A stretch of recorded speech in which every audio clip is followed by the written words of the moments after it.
1 year ago, I started the insanely ambitious journey of creating my dream game. Since then, I've faced countless errors and moments where I almost quit, but somehow the game survived. So let me take you through 365 days of game development, and I might even show you what I've been up to recently. To begin, let's go back to the very start. What? No, not that far. I went into the project knowing I wanted to make a bullet hell Metroidvania, basically a combination of my two favorite games, Enter the Gungeon and Hollow Knight. Luckily, my friend Porger offered to help, so I basically just enslaved him as my designer. I'm not that good at art. Yeah. Anyway, we still didn't know what the game was going to be about, so we spent a long time just brainstorming. I actually found some of our original concepts in my drawer the other day, so here's what we were doing in class instead of our work. Sorry, Mom.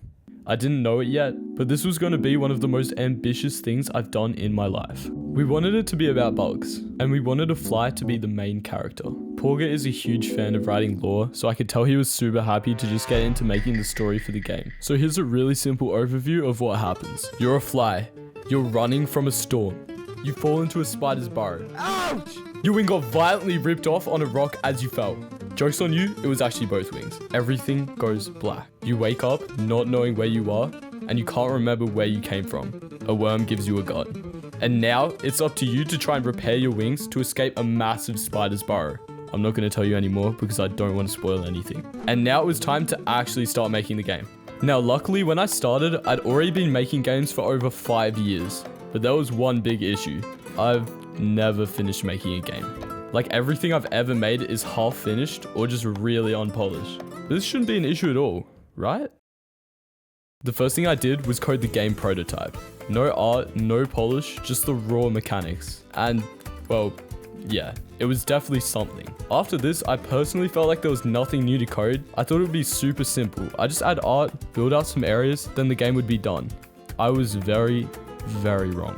But I started designing the player, and what looked pretty good from an outside view ended up being one of the biggest obstacles in development. But I'll explain that a bit later. With a playable character, Porger worked on the art of the first area, the mound. Back when we first started developing the burrow, it was very simple. A fly falls into a spider's burrow and tries to get their wings back. I thought to myself, if there was a massive hole in the ground that the fly fell in, wouldn't other stuff fall in? I pondered this thought and drew up the mound. A literal mound of rubbish and bugs that all fell to the same fate as our fly. It didn't take long for me to start working on the artwork, in which I drew up a floor.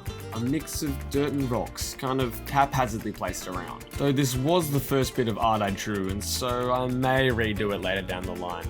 Then came the background items. Within a week, I'd drawn about 70 or so items, ranging from rocks to bugs to campfires to whole houses. And this took ages. I mean, I've literally made like 3 videos just about designing the area, which you wouldn't know because you haven't subscribed. But around this time, I had a bit of a change in motivation and decided I really wanted to grow my YouTube channel as I was seeing a bit of success with my videos. I ended up taking a bit of a break from making videos about the burrow to work on a new series where I finished the game in 50 days. I know some people were probably not too happy that I took a break from my game, but the truth is I was just working on it in the background. And the fact that I actually did finish a game shows that I could do it again. It also helped boost my channel heaps, so I would say it was pretty important. And if some of you are curious about how I make my videos, join my Discord server to see behind the scenes stuff and ask me questions. There's a link in the description. It had been about 8 months at this time, and Porger had finished making most of the art for the mound. It was really time to start making enemies and NPCs because the game felt really empty. Once again, I got Porger to design all of these, which we then animated. I also had to code up a new system for enemies, because my younger self didn't do it very well. This wasn't the only time I had to rework things that I had already made. As I mentioned earlier, the player was one of the game's biggest obstacles.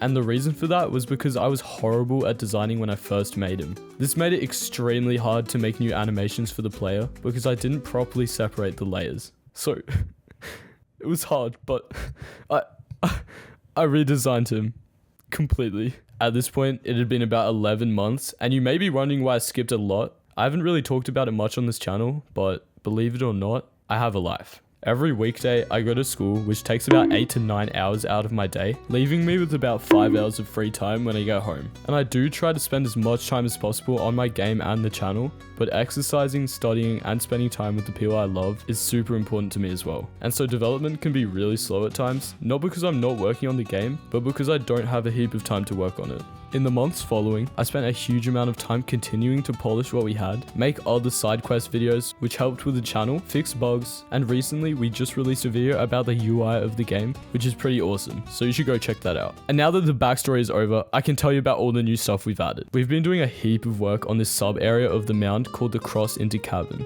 a kind of in-between area between the mound, the first area, and the cavern, the second. Me and Porger spent time adding loads of parallaxing and detail to make it really stand out. The process of adding detail is extremely tedious. We basically have to individually arrange every rock, stalagmite, and dirt pile in a precise placement so it doesn't appear to be floating. And you may have noticed this strange looking house over here.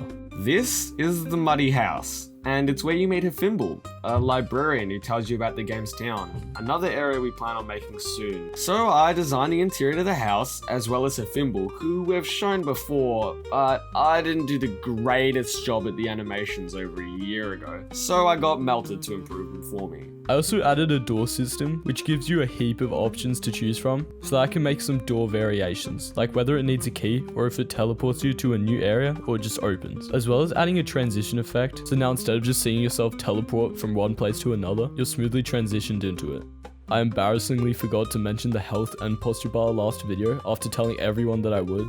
My bad. So I've now added those into the game.